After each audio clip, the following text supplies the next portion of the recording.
Hello guys, आज का हमारा टॉपिक है radiation from A charge particle with collinear velocity and acceleration. मतलब आपकी वेलोसिटी और एक्सेलेरेशन जो है एक ही डायरेक्शन में या लाइन में लाई कर रही हैं। ये हमारा क्लासिकल इलेक्ट्रोडायनामिक्स का टॉपिक है।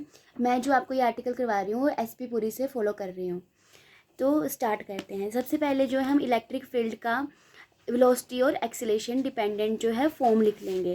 तो मैं आपको एक बार दिखा देती हूँ। जो आपके पास एसपी पुरी में आर्टिकल नंबर 12.2 है, उसमें जो है आपके पास दो टर्म्स आती हैं, दो एक्सप्रेशन आते हैं। जो आपके पास एक वेलोसिटी डिपेंडेंट होती है और एक आपके पास होती है एक्सेलेरेशन और वेलोसिटी डिपेंडेंट। मतलब यहाँ पे आप देख सकते हैं कि बीटा है और यहाँ पे बीटा डॉट है।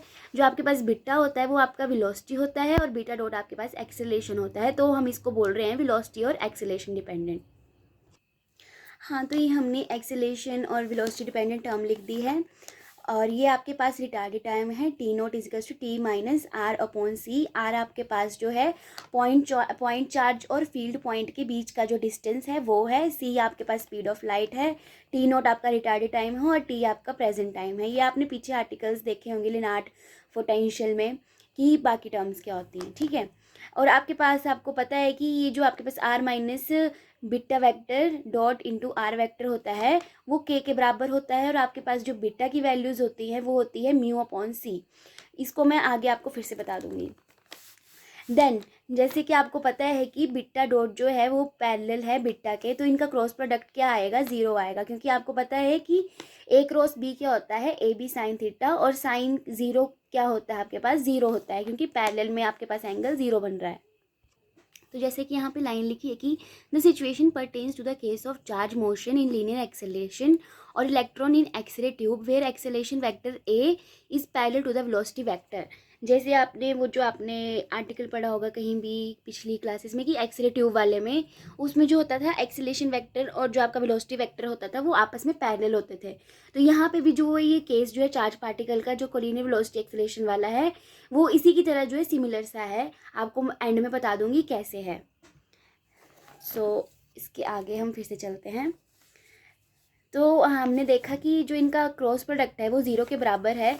तो यहाँ पे जो है यहाँ पे जब हम इसको सॉल्व करेंगे तो आपके पास जो बीटा क्रॉस बीटा वाली बीटा डॉट की वैल्यू आएगी वो ज़ीरो हो जाएगी। तो आपके पास अंदर बचेगा r vector cross into are vector into cross beta dot vector. ये आपके पास इक्वेशन नंबर 2 आ गई।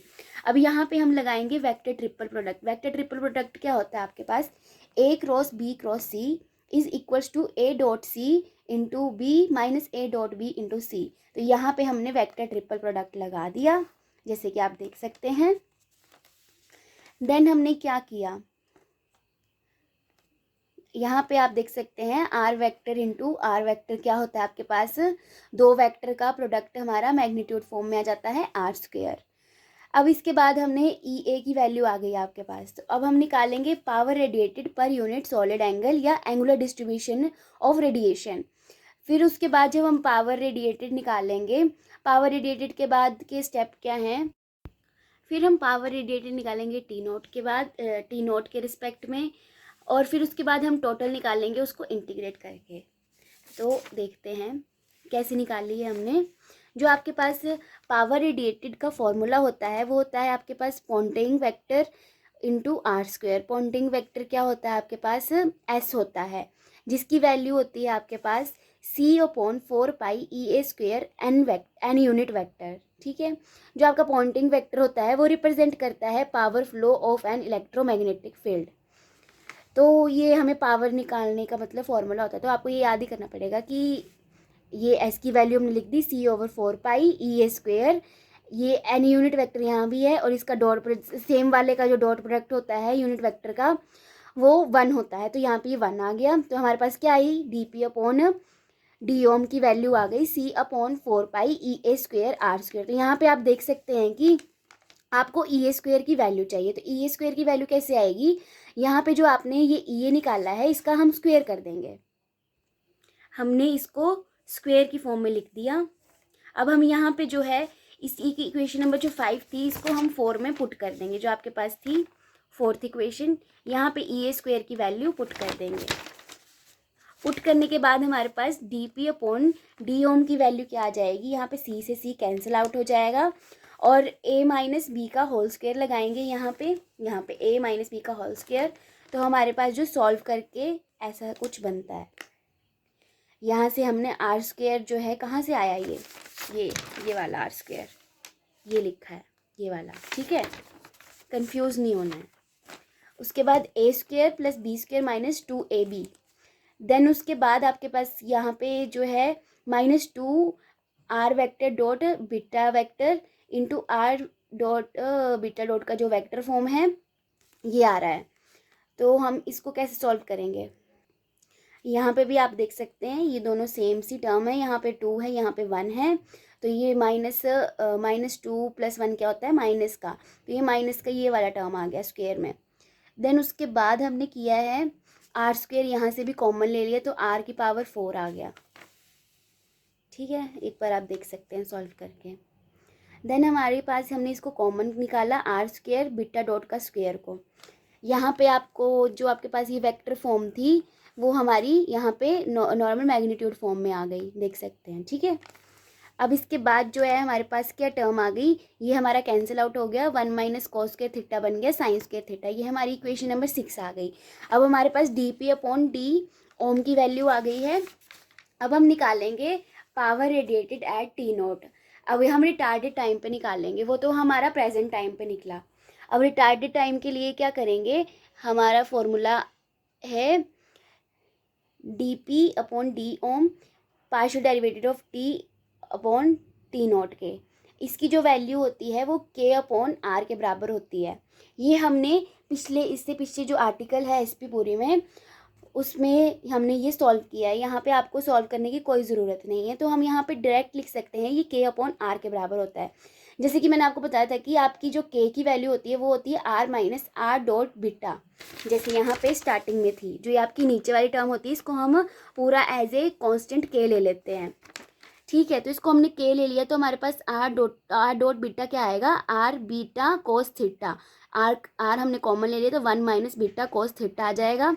यहाँ पे हमने k की वैल्यू हमने यहाँ पे पुट कर दी, r से r कैंसिल आउट हो गया, तो यहाँ इसकी जगह हम ये लिख सकते हैं 1 माइनस बीटा कोस थीटा। उसके बाद हमने थोड़ा कैंसिल आउट हो रही थी टर्म्स कैंसिल कर दी। उसके बाद हमने ये टर्म लिख दी जो हमारी t0 के रिस्पेक्ट में थी। अब हम निकालेंगे इंस्टेंटेनियस रेडिएशन एमिटेड। अब हम टोटल निकालेंगे, तो जो आपकी ऊपर वाली टर्म है इसको हम इंटीग्रेट कर देंगे। इंटीग्रेट कैसे करेंगे, इंटीग्रेट करके जो हमारी कांस्टेंट थी ये वाली वैल्यू e² a² 4πc³, इसको हम बाहर कर लेंगे। और जो आपके पास जो अंदर वाली टर्म थी इसको नहीं लिखना आपने, ठीक है। ये जो आपकी अंदर वाली टर्म थी ये आपके पास स्टैंडर्ड इंटीग्रल है जिसकी वैल्यू होती है 8π/3 1/1 माइनस बीटा स्क्वायर का होल क्यूब। तो इसको हमने सॉल्व करके हमारे पास जो है p की वैल्यू आ गई। तो आप p की वैल्यू आप देख सकते हैं कि आपकी बीटा डॉट के रिस्पेक्ट डायरेक्टली प्रोपोर्शनल है और बीटा जो आपके पास वेलोसिटी थी उसके जो है इन्वर्सली प्रोपोर्शनल है। तो जब आपकी वेलोसिटी जो है वो डिक्रीज़ करेगी तो आपकी पावर जो है वो इंक्रीज़ करेगी। तो ऐसे मोशन को जिसमें वेलोसिटी जो है वो डिक्रीज़ करती है उसको हम बोलते हैं डिसेलरेटेड मोशन, जिसमें वेलोसिटी डिक्रीज़ कर रही है। और जब एक फास्ट मूविंग इलेक्ट्रॉन जो है वो डिसेलरेट होता है एक एक्सरे ट्यूब में, जो हमारी रेडिएशन एमिट होती है उसे हम ब्रह्मस्लंग बोलते हैं। तो जैसे आपके पास यहाँ पे एक ऑर्बिट बना देती हूँ, इलेक्ट्रॉन बना देती हूँ थोड़े से। जब आपके पास एक फास्ट मूविंग चार्ज आता है तो जो यहाँ से वो पास हो जाता है और जो वो एमिट होती है वो मतलब डीएसलरेट हो जाता है, और जो हमारे पास एमिट होती है रेडिएशन हम उसे ब्रह्मस्लंग बोलते हैं, ब्रह्मस्लंग रेडिएशन बोलते हैं, ठीक है। तो आप देख सकते हैं यहाँ पे आपके पास यही रिजल्ट आए हैं जो मैंने आपको बताए थे। और यहाँ पे लास्ट में क्या लिखा है कि यहाँ पे जो रेडिएशन एमिट होती है वो ब्रह्मस्लंग होती है, ठीक है। और वैसे ही जो दूसरे वाला आर्टिकल है उसमें जो होती है ये वाली रेडिएशन एमिट होती है, इसको मैं आपको बाद में बताऊँगी। अभी के लिए इतना ही। Okay bye, have a good day.